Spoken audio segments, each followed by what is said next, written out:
Yo, what is going on, everyone? My name is Nick, or the Notorious Fantasy, and in today's video, we're going to be talking about my week number 1 running back rankings for fantasy football in 2021. Inside today's video, I'm going to be going over my top 32 ranked running backs for week number 1, as well as going in depth into why I have them ranked at each and every single spot inside of the top 32. But before we get on into this running back discussion for week number 1, I would like to ask, if you are new to my YouTube channel and you do end up enjoying today's video, to please make sure that you hit that subscribe button down below. Not only is it free, I put out content every single day to help you guys win your 2021 fantasy football championship. And while you're down there, whether you are new to my channel or not, please make sure that you hit that like button down below to help boost this video up the algorithm so that more beautiful people like yourself can see today's video. And before we get on into it, I would like to give you guys a quick word from my friends and my sponsor over at Thrive Fantasy. Thrive Fantasy is a daily fantasy sports and esports app for player props. With Thrive, you can eliminate the countless hours of research and focus only on the top tier athletes that have the biggest impacts on the game. Choose 10 out of the 20 available player props to build your lineup. Each prop is assigned a fantasy value for both the over and the under based upon how likely it is to hit. Hit the most props and rack up the most amount of points to win your share of the prize pool. Thrive's $100,000 guaranteed contest is just $20 to enter, and first place takes home $20,000. Make sure that you guys sign up and use promo code Notorious when you sign up today, and you will receive a 100% instant first deposit match up to $100. Download the Thrive Fantasy app on the App Store or the Play Store, or by visiting their website www.thrivefantasy.com. Sign up and prop up today. And we are back, so without further ado, let's get into our week number 1 running back rankings. We begin at number 1 with running back Christian McCaffrey of the Carolina Panthers going up against the New York Football Jets. Now, Christian McCaffrey is one of those running backs that is matchup proof. I don't give a fuck if Christian McCaffrey is playing up against one of the toughest defenses in the NFL, or if he is a soft matchup up against the New York Jets. He's probably going to be ranked as my number 1 running back every single week. Here up against the New York Jets, like I said, is a very, very soft matchup, and Christian McCaffrey has the opportunity to go for 30 plus PPR points in this matchup. I love him this week up against the Jets, as should you, because you drafted him number 1 overall in your fantasy football draft. So obviously you assumed he was going to be very, very good this season. Just like in your fantasy draft, at number 2, we have Dalvin Cook of the Minnesota Vikings going up against the Cincinnati Bengals in Cincinnati this week. The beginning of most fantasy drafts was the 1-2 punch of Christian McCaffrey and Dalvin Cook, and that's exactly how it sits in my week 1 running back rankings, because they both have very, very solid matchups for week number 1. In this matchup for the Minnesota Vikings up against the Bengals, I believe this is going to be a back and forth affair. I think both of these offenses are going to be able to put up a lot of points in this matchup, because both of the defenses are not very good. I think Dalvin Cook is going to be a focal point of this offense in this game, running the rock as well as catching a couple of passes. So I think Dalvin Cook has an excellent matchup here up against a not so hot Cincinnati Bengals defense. At number 3, we have Alvin Kamara of the New Orleans Saints going up against the Green Bay Packers. This is a very interesting game to watch, as I believe there's going to be a lot of eyes on this game to see how Jameis Winston fares in a real NFL game. This ain't preseason anymore. This is a real game up against the Green Bay Packers with a very high projected point total. Alvin Kamara last season, when Michael Thomas was out, was a target monster. Now, Jameis Winston isn't a quarterback that's some type of check down king like his name was Teddy Bridgewater, but I believe he will be able to throw the ball a lot to Alvin Kamara in this matchup, because they're going to design a lot of plays to go his way. They ended up cutting Latavius Murray, but I don't think that has too much impact on Alvin Kamara, because it's kind of the next man up mentality. There'll be another running back behind Alvin Kamara who will be getting some work, because Alvin Kamara isn't Christian McCaffrey. He's not going to see 20 plus rushes in this game, as well as getting like 8, 9, 10 targets. That's just not going to happen, but he is going to be very involved in the receiving game and have the potential to finish as the number 1 running back on the week. At number 4, we have Derrick Henry of the Tennessee Titans going up against the Arizona Cardinals. Now, if you look back into Derrick Henry's career, when he was, Derrick Henry, when he was given the actual opportunity to be the workhorse running back in Tennessee, you can kind of see a trend where at the beginning of the season, Derrick Henry normally doesn't come out the gate just on fire.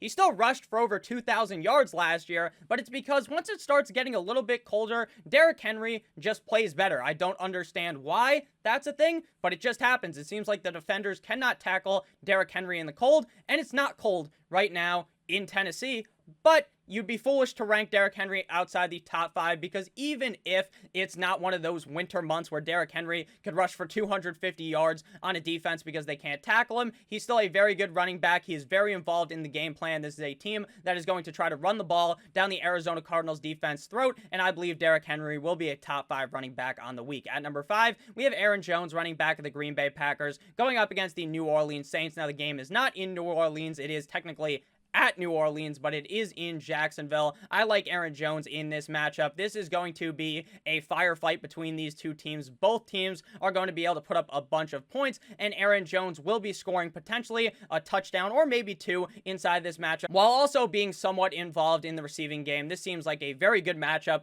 for Aaron Jones to potentially put up a couple of touchdowns. Now, obviously, I don't expect him to score like 5 or 6 touchdowns like Alvin Kamara did on that Christmas game, but I do believe that he does have the potential to get at least 1+ touchdown in this matchup up against the New Orleans Saints. At number 6, we have Jonathan Taylor of the Indianapolis Colts going up against the Seattle Seahawks. One of the most interesting things to follow through the fantasy offseason was the roller coaster of Jonathan Taylor. He went from being a potential top 5 running back, then Carson Wentz gets hurt, Quentin Nelson gets hurt, and then Jonathan Taylor flies down the draft boards, and then it appears that Carson Wentz is good to go week 1, which I believe he's going to play week 1, and then Quentin Nelson might end up playing in week number 1, and his ADP didn't move at all. It stayed in the second round, and now Jonathan Taylor is in a perfect situation here to succeed in week number 1 up against the Seattle Seahawks. He is my number 6 running back on the week. At number 7, we have 9-inch Nicholas Chubb of the Cleveland Browns going up against the Kansas City Chiefs in Kansas City. Now, when it comes to Nick Chubb, I think this is not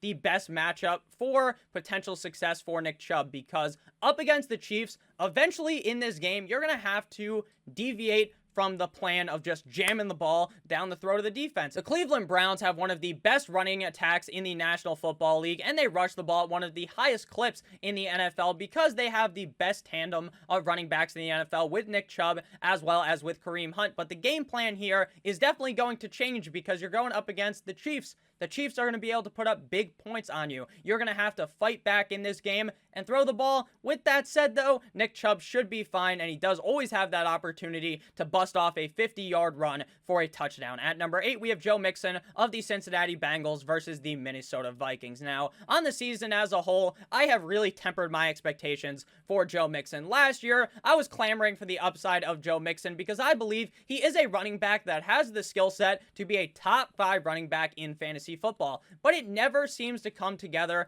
for Joe Mixon. So on the year as a whole, I am a bit more cautious with Joe Mixon, but this week up against the Minnesota Vikings, like I talked about with Dalvin Cook, I believe this is going to be a very back and forth affair between the Vikings and the Bengals, and I think Joe Mixon will be really involved in this game. And with Giovanni Bernard gone in Tampa Bay, it seems like Joe Mixon is going to have a much more increased role in the receiving game of this offense. At number 9, we have Najee Harris of the Pittsburgh Steelers going up against the Buffalo Bills in Buffalo in his NFL debut. In the regular season, obviously, he played in the preseason. Najee Harris in the preseason was literally hurdling motherfuckers. He was risking a potential season-ending injury just to hurdle someone in preseason. Is that a crazy move? 100%. But what that showed me is that Najee Harris doesn't give a fuck. All he wants to do is gain yards on the gridiron, and I love that kind of mentality from a running back. All of them have it, obviously. That's how they made it to the NFL. But that just showed me that, hey, Najee Harris is a guy that just is going to do anything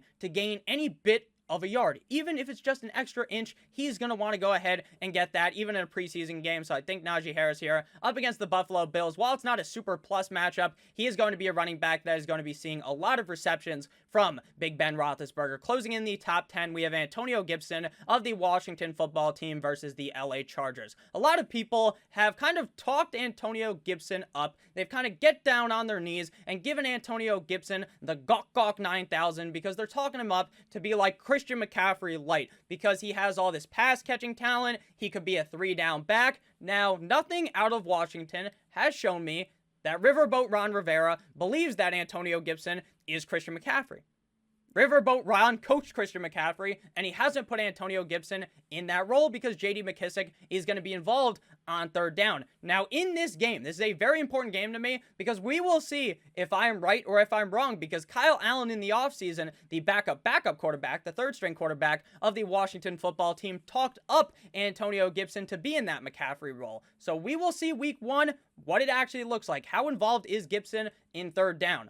But regardless, this is a matchup that is not very good up against the LA Chargers. This game is projected to have one of the lowest over-under totals on the week, so I don't expect Antonio Gibson to have a hell of a game in week number 1, but he is still a running back 1 on the week. Next up, we have running backs 11 through 20, but before we get on into that, I would like to ask if you guys are new and you have ended up enjoying thus far, to please make sure that you hit that subscribe button down below. Not only is it free, I put out this content every single day to help you guys win your 2021 Fantasy Football Championship, and while you're down there, whether you are new to the channel or not, please make sure you hit that like button as well. I would greatly appreciate it. So back into it, we got running backs 11 through 20. Now, there was a lot of scare, a lot of nervousness that came out yesterday about Austin Ekeler having a potential injury and him potentially missing this game and more time.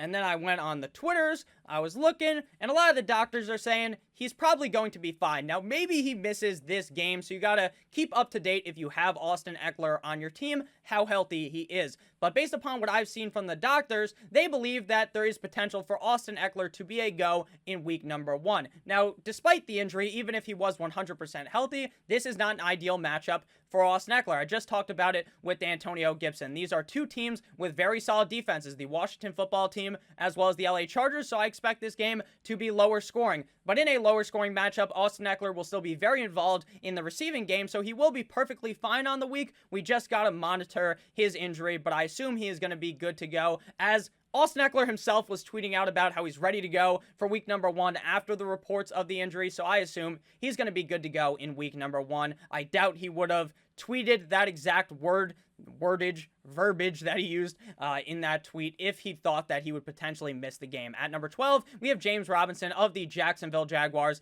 going up against the Houston Texans in Houston. While this is one of the games with the lowest projected point totals, I just see no way that James Robinson doesn't beat the ever-living shit out of the Houston Texans defense. I'm talking about he is going to carve them up. Like the defense is a pumpkin on Halloween. James Robinson showed off so much talent last year. Now, I think Carlos Hyde will be involved just enough in this offense to kind of screw James Robinson out of a potential top 10, top 12 finish on the year, but in this matchup up against the Houston Texans, I don't really expect them to be able to stop James Robinson. At number 13, we have Ezekiel Elliott of the Dallas Cowboys going up against the Tampa Bay Buccaneers in Tampa Bay tonight if you're watching this on Thursday. Now, Ezekiel Elliott is looking to have a bounce-back season after a not-so-hot season in 2020. After Dak Prescott went down, the whole season basically went downhill for Ezekiel Elliott. Without Dak, this offense was just limp dick. They needed some Viagra to get it up, and their doctor would not give them the prescription. They were not able to do anything in a lot of those games. They really struggled, but it would make sense because you go from Dak Prescott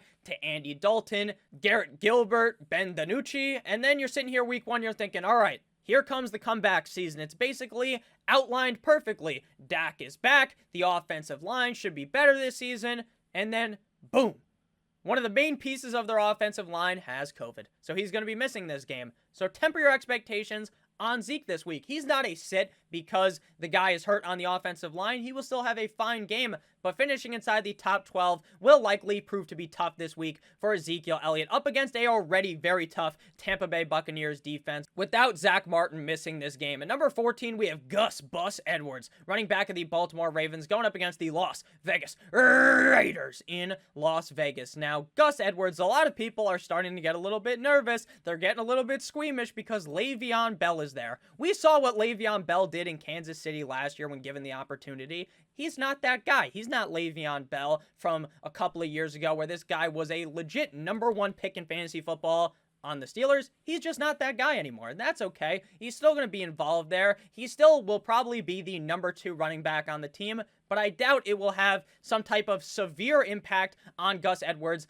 on a season-long standpoint. In week number 1, there is obviously a chance he plays. Harbaugh came out and said there is somewhat of a chance that he plays in week number 1. Will he? I'm not too sure, but even if he does, I doubt he will be very involved in this rotation at all. This is a game where the Baltimore Ravens are going to be able to drip down the clock on the Las Vegas Raiders, and the most effective way to drip down the clock is by running the ball, pounding the ball down the throat of the Raiders defense, and Gus Edwards will be heavily utilized in this matchup. At number 15, we have Clyde EdwardsHelaire, running back of the Kansas City Chiefs, going up against the Cleveland Browns. Now, a lot of people this year in draft season, I noticed, basically just hate Clyde EdwardsHelaire because he was a bust last season. You want to know why he was a bust? It's not because he was a bad running back. It was because everyone was just so excited. Oh man, the Chiefs drafted a running back in the first round. He's gonna be like a top 10, maybe a top 5 running back.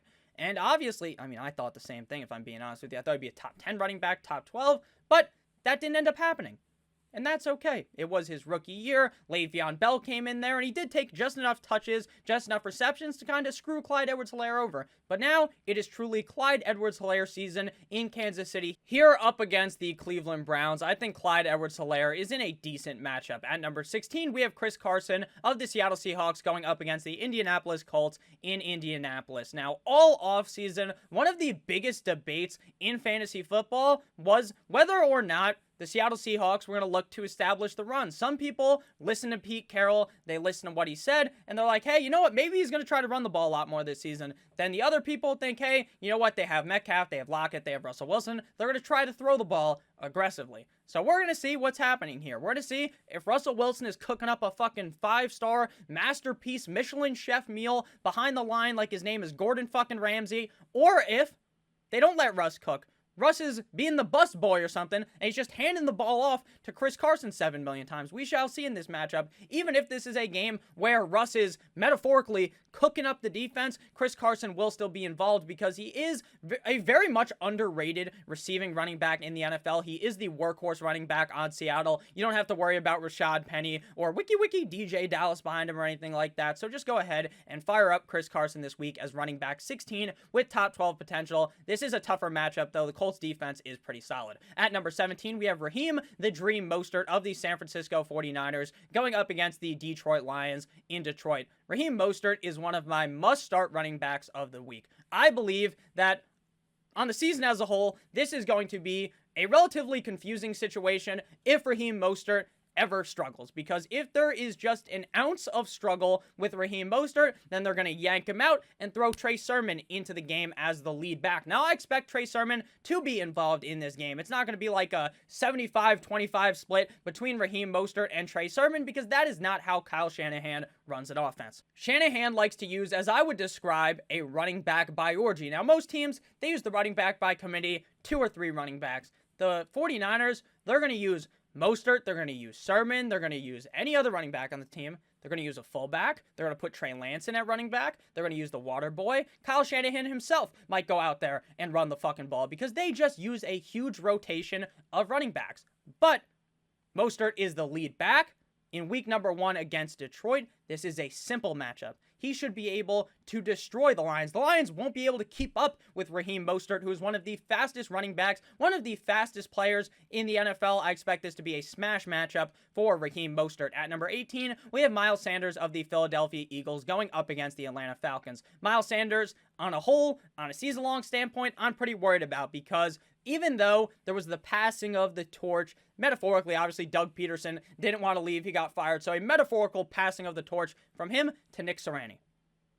And you're like, holy shit, now it's going to be Miles Sanders season. That's what you may think. You might think, hey, they're not going to use the running back by committee that Doug Peterson has just instilled into this offense. And it's finally going to be time to see Miles Sanders be a quote-unquote, workhorse running back. But guess what? That's not going to happen. Because every single report out of camp, when you were looking at this preseason action, they like to use multiple running backs. They don't like to give Miles Sanders the ball 65% of the time, anything like that. It is going to be a split share there in Philadelphia. But this matchup up against the Falcons is one of those matchups where Miles Sanders will have that big game. You guys know every single year, if you've ever had Miles Sanders or if you've ever played against Miles Sanders in fantasy football, that he has those big games where he gets that nice 60-yard dump off. Takes it to the fucking house. Or he gets that nice run where he just runs the ball 40 yards into the end zone. That's like the Miles Sanders special. It's something he does every couple of games. And I believe that up against the Falcons in a high-scoring matchup with two bad defenses playing against each other, the Atlanta Falcons defense isn't very good at all. I like Miles Sanders here at number 18. At number 19, we have Saquon Barkley, running back of the New York Giants, going up against the Denver Broncos. Now, normally, you are never going to see Saquon Barkley ranked outside of the top 12 at the running back position. Even if he's in a tough matchup, I'm going to go ahead and just believe in the talent. But we have a scenario where Saquon Barkley is in a potential workload management, in a potential snap count where he's probably not going to be playing the Saquon Barkley ridiculous numbers of snap counts, of workload, of snaps, all that stuff inside of a game. He's just not going to get that in week number 1 against Denver. Even if he does, which is probably a 0% chance, the Denver defense is tough. So this is a tough matchup. Match that with the fact that there is going to be a reduced snap count for Saquon Barkley. He's going to struggle this week, but you probably still have to start him, as you got to believe that maybe if he's just given 80% of what he normally does, he will still be fine for fantasy football. Closing in the top 20, we have Mike Davis of the Atlanta Falcons going up against the Philadelphia Eagles. Now, I had a tough time kind of ranking Miles Sanders and Mike Davis in my rankings. I like both of them a lot this week because of the matchup, but we did rank Miles Sanders slightly ahead of him because I feel like the Eagles are going to end up winning this game, and that will be more advantageous for Miles Sanders down the stretch of the game running the rock. But Mike Davis is still a very talented running back. The Atlanta Falcons are a team that like to throw the ball a lot throughout the game. Luckily for us, Mike Davis is a very solid pass-catching running back. So here at number 20 is a solid spot for him. Crack the top 12 because this week, to me, when I was looking at it on paper, a lot of the tough matchups the good running backs have, so they'll probably play good anyways. And a lot of these juicy matchups, the bad running backs have, who could have really good, well, not a bad running, like Miles Sanders isn't a bad running back, but you get what I'm saying. Mike Davis isn't a bad running back, but he's not a running back people expect to be a top 12 running back. But inside of this matchup, running back, say it like 50 times fucking straight, say that 3 times in front of a mirror. Mike Davis comes through the screen and fucking stabs you up. So Mike Davis is a running back that I like this week. I said it again. It just seems like this week on paper, a lot of these running backs have really, really solid matchups. So it wouldn't surprise me if any of these guys really cracked inside of the top 12 that are ranked from 13 through 20, except for Saquon Barkley and Ezekiel Elliott. Those are the kind of running backs that I don't think have the greatest chance of finishing in the top 12, but you're obviously not going to be sitting any of those running backs. So next up, we have running backs 21 through 30. At number 21, we have Darrell Henderson of the LA Rams going up against the Chicago Bears. Now, this is a matchup that is actually tough. At number 22, we have the running back on the other side of the ball, David Montgomery of the Chicago Bears, going up against the LA Rams defense in LA. This is a tough matchup for both running backs. Both of these teams have a very good defense against the run, so I don't expect too much out of Darrell Henderson or David Montgomery in this game. On the season as a whole, I like both of these backs, but this week, man, oh man, this is a tough matchup for both of these guys. At 23, we have Damien Harris of the New England Patriots going up against the Miami Dolphins. Damien Harris, typically, you might think in your head, oh man, you saw the Dolphins defense last year. They were really good. I'm a Dolphins fan. I agree, the Dolphins have a good defense, but last year, we just got beat upon by the run. The run of any team. Literally, Melvin Gordon went to Pound Town on the Dolphins' defense's ass. It was brutal. They beat us in that game. Damien Harris could do the same thing up against the Dolphins here. The Dolphins' run defense just is not all that good. This is going to be a close game. I expect this to be a relatively run-heavy affair in New England. At number 24, we have Myles Gaskin, that bitch Carol Gaskin of the Miami Dolphins at the New England Deflatriots. Again, I think this is going to be a run-heavy game. I don't think Tua is really going to be airing the ball out a shit ton in this matchup. I think Myles Gaskin, as the lead running back in Miami, should be perfectly fine to finish inside the top 24. At number 25, we have DeAndre Swift of the Detroit Lions going up against the 49ers. Now, there was a lot of question marks come in the way of DeAndre Swift the last couple of weeks because he's hurt, he's not practicing, this, that, and the other thing. And then Dan Campbell said maybe he's not good to go for week 1. And I put on full-on DEFCON. Now, I think DEFCON 5 is actually the safest mode. DEFCON 1, that's when shit really hit the fan. So DEFCON 1, if I'm getting this wrong, I apologize. I should know that, but I obviously just forgot. But DeAndre Swift, now it's not in DEFCON 1. It's not in Mayday mode. It's not in fucking throw the sink against the wall. It's not in panic mode. You should just go ahead and play DeAndre Swift. But understand, this is a very bad matchup. The 49ers defense is legit. They're going to be out in this game early on. They're going to have to throw the ball. Lucky for us, Swift is involved in the receiving game. But just temper your expectations because this is a terrible matchup for DAndre Swift. At number 26, we have Kareem Hunt of the Cleveland Browns going up against the Kansas City Chiefs. Kareem Hunt is one of the least fun running backs in fantasy football, in my opinion, because he really has no upside. All he is a safe running back you throw into your lineup. If you have him as your running back too, you're fine with it, right? Because every week, you know what you're going to be getting out of Kareem Hunt. He's going to be a guy that gets 10 plus points. He's going to be a guy, 10 plus points. It sounded like my voice cracked there. I don't even know if it did, but 10 plus points every single week. He's going to get some dump offs, get some rushes, and maybe if he scores a touchdown, he has that big week, get you like 17, 18 points, and you're happy, right? But the upside is never with Kareem Hunt a 25 plus point smash. That's just not a thing with Kareem Hunt here in Cleveland. If he was on the Chiefs from back in the day, yeah, that was possible. But here, like back in the day, as if that was like 100 years ago, something that was just a couple years ago. But you understand what I'm saying here. With the Cleveland Browns, the upside just isn't that high with Nick Chubb. So he's a fine running back. He just does nothing for me this week or any week, really. He's probably going to sit here anywhere from running back 22 to 28 every single week in the rankings, unless Chubb ends up getting hurt. But even when Chubb got hurt, Kareem Hunt was basically the exact same running back for fantasy football. At number 27, we have Ronald Jones of the Tampa Bay Buccaneers going up against the Dallas Cowboys. I love this matchup for Ronald Jones. The biggest issue is that I don't have enough confidence to tell you 100% that Ronald Jones is going to be the guy for the whole game. I wouldn't be surprised if Leonard Fournette started taking touches. I wouldn't be surprised if Giovanni Bernard was in all of the third down opportunities and Ronald Jones doesn't see any dump offs. The biggest plus to that is the reason why Ronald Jones, Leonard Fournette were getting just spit swapped around the roster, the lineup last year, was because they were dropping passes. So if there's no opportunity for Ronald Jones to get a dump off, if they're just going to Giovanni Bernard, then Ronald Jones will never get pulled out, and he'll be the guy all year. So maybe that's a plus. In reality, it is worrisome every week with Ronald Jones, but he does have the upside to be a top 12 back up against a fucking terrible, a soft as baby shit defense in the Dallas Cowboys. At number 28, we have Josh Jacobs, running back of the Las Vegas Raiders, going up against the Baltimore Ravens. There are a lot of negative reports about Josh Jacobs with an injury. Will he play in week 1? I think so. I hate this matchup up against the Ravens. I hate that he has limited upside in the receiving game.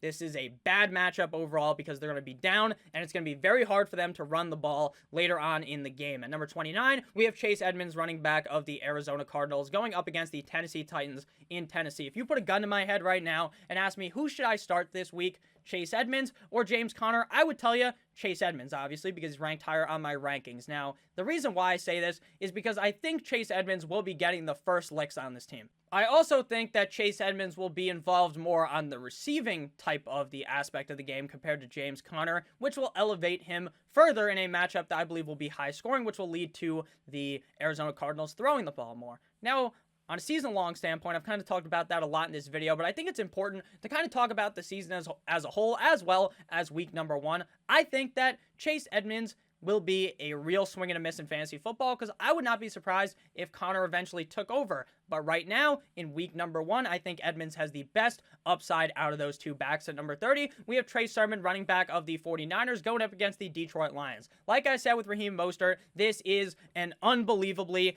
amazing matchup for Trey Sermon for Raheem Mostert. The issue is that Raheem Mostert is the clear number 1 guy there.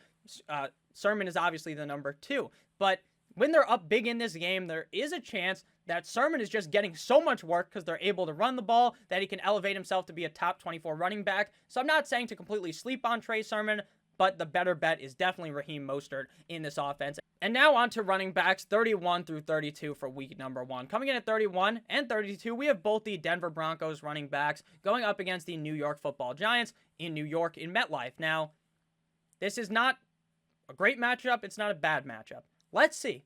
Let's see who was right. Will it be me or will it be a lot of people? Because if you guys haven't watched my channel before, my belief on this team, on the Denver Broncos, is that this is going to be a split share that is going to basically just siphon all the value out of both of them. Because Javonte Williams, realistically, is, in my opinion, maybe not a better running back than Melvin Gordon, but comparable to Melvin Gordon. he's a guy that should be seeing a lot of receiving upside in this offense. He's a great receiving back. But Melvin Gordon is on the final year of his contract, and I personally believe that the Denver Broncos and Vic Fangio are going to run Melvin Gordon into the fucking dirt and run the ball a million times with him. And then next year, Javonte Williams will be all spry. There's no tread on the tires. And then boom, you throw him out there, and he's amazing. But this year, I worry about Javonte Williams, so let's see what happens here. Will Williams be more involved than I thought? Then maybe I will say, hey, I was wrong. But the most important thing about this video, if you made it this far, just remember, don't overreact to week number 1.